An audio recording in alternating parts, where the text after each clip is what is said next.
pack my clothes and come to Columbus, I intentionally was thinking, what am I going to wear today? If anybody knows me, they know I'm always very intentional about what I wear, and I always wear a color. So I was like, I'm going to pull out the yellow today. You know that's my favorite color. And if you know what yellow means, yellow is for friendship. Today we stand here as allies of the LGBTQ+ community. We stand here as people who know that when you attack one, you're really attacking all of us. When I saw a heinous bill, House Bill 262, which calls itself the normal family bill or natural family bill, I felt very insulted when I read that. Because I know that when you say you want to talk about stuff that's being natural, you're also talking about taking away contraception. You're also talking about taking away the ability for somebody to adopt a child, no matter what their sexual identity is. It also is targeting this thing of abstinence. Let me just tell you, there's a lot of holes in this house. And I say that in the sense of like, if we are not in a place where everyone has the opportunity to have a loving family, which needs to be the emphasis, then what are we doing? House Bill 262 takes away from that. And it really needs to be named the not dealing with the realities of family bill. That's what it needs to be called. If the journalists are trying to figure out what to call it, it's not natural bill, it's the not real dealing with the realities of families bill. Because families come in so many different forms or fashions. I always talk about, my story of how my family was developed. It might not always fall into the natural realm of things. There's so many of us got here through what they don't fit into these little boxes. Families don't fit into boxes. Families are full of love. And no matter what somebody's sexual identity or how their family started, if the family's full of love, then those are the families we need here in the state of Ohio. And I am ashamed that this bill is even existing because it targets everyone. Someone was telling me, I was telling somebody at home, and he was like, girl, why you always putting up this stuff about pride? And I was like, because what happens to the LGBTQ+, get me together, Senator. LGBTQ+. I appreciate you. She always gets me together. That's accountability. So we all need that accountability, but we all need a family that has love in it. And that has to be the priority. And so I'm going to introduce a bill that's going to be the Family That Carries Love Month. Because all families, at the center of it is love. Write that down. We're going to talk about that later. Because the center of all family has to be love.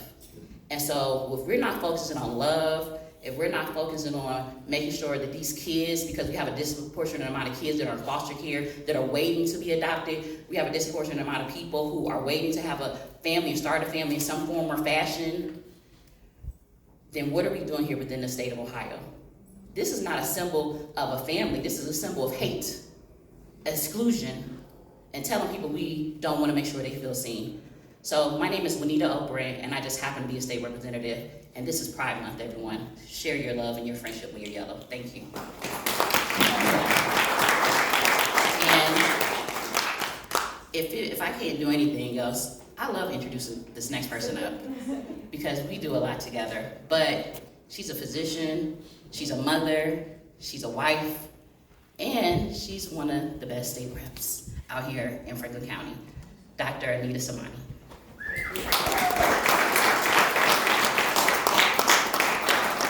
Reverend, you're a hard act to follow. Thank you all for being here today in support of the LGBTQ+ community. Rep. Sonnenberg and I are honored to announce that we have introduced a House joint resolution to officially enshrine the right of marriage equality in our state's constitution. If passed, this joint resolution would put marriage equality on the ballot in 2026 to give voters the opportunity to show that Ohio actually does welcome all. We've seen this in the past. We saw this with reproductive rights. What we do here at the State House is not representative of the people of Ohio. And so we are taking things directly to the voters. The ballot amendment would not only repeal the constitutional amendment that was passed in 2004 that banned same-sex marriage in the state, it would also protect the right to interracial marriage in the state.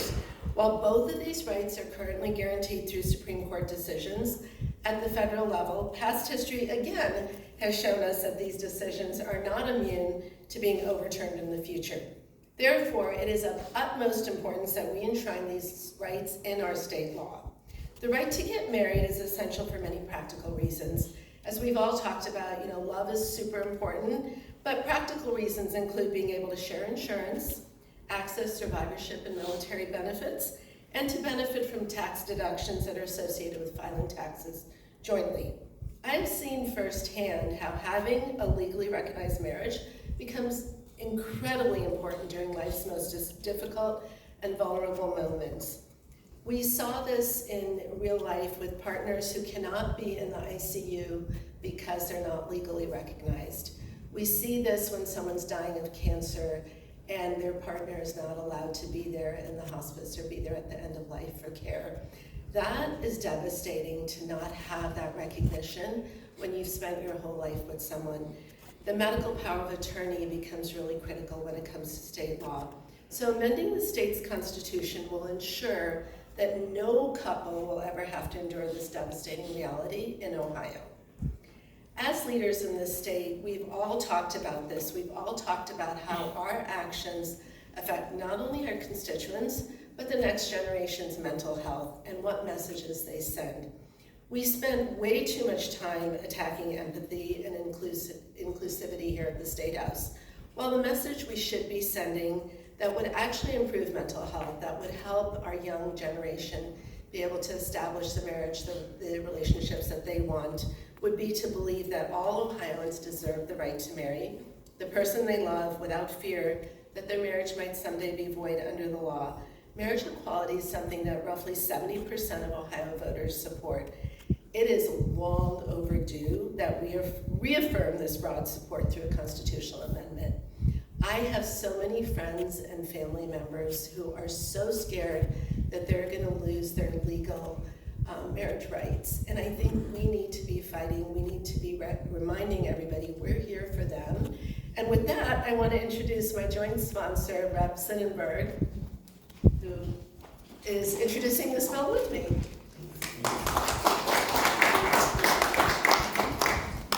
Thank you, Dr. Samani, and thank you all for joining us today.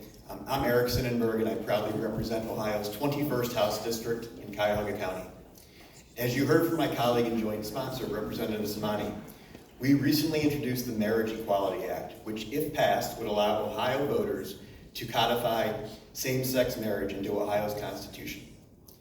In 2023, Ohio had the 6th largest LGBTQ+ population in the country, behind only California, Texas, Florida, New York, and Pennsylvania. While marriage equality is currently protected by the Supreme Court decision in Obergefell versus Hodges, a case that we know started right here in Ohio, our state constitution still contains language that explicitly denies that right. At a time when this legislative body continues to introduce bills that target LGBTQ+ individuals, that contradiction is not just outdated, it is dangerous. Anti-LGBTQ+ legislation has real consequences, not just socially and psychologically, but economically as well. For example, when North Carolina introduced anti-LGBTQ+ legislation, the AP estimated it cost the state $3.76 billion in lost revenue. Businesses pulled investments, artists canceled shows, and sporting events moved elsewhere. Today and tomorrow's workforce is largely made up of Gen Z and the incoming Gen Alpha. According to Pew, workers between the ages of 18 and 29 believe that stronger LGBTQ+ protections are needed, and they're less likely to move or to remain in states where discrimination is written into law.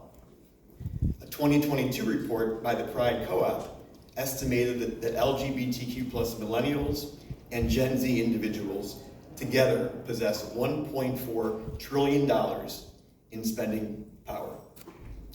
States that embrace equality, inclusion, and fairness are the ones that attract talent, grow economically, and thrive. We have to ask ourselves, why would we push people out of our state when we have the power to protect and uplift them here? We cannot assume that federal protections currently under law will last forever. And that is why we are taking this step now to ensure that Ohio's Constitution reflects what we already know to be true. Love is love, families matter, and every Ohioan deserves equal protection and dignity under the law. Our Constitution should reflect where we are today in 2025, not where we were in the past. This is about recognizing the lived realities of thousands of Ohioans who deserve to see their rights protected and respected, not just in principle, but in practice. According to the Capital Journal, recent polling shows over 60% of Ohioans would support legalizing same-sex marriage. It is time we let them speak again, and this time say yes to equality, yes to dignity, and yes to economic growth, and yes to a more inclusive Ohio. Thank you, and I now have the honor of representing Representative Karen Brownlee.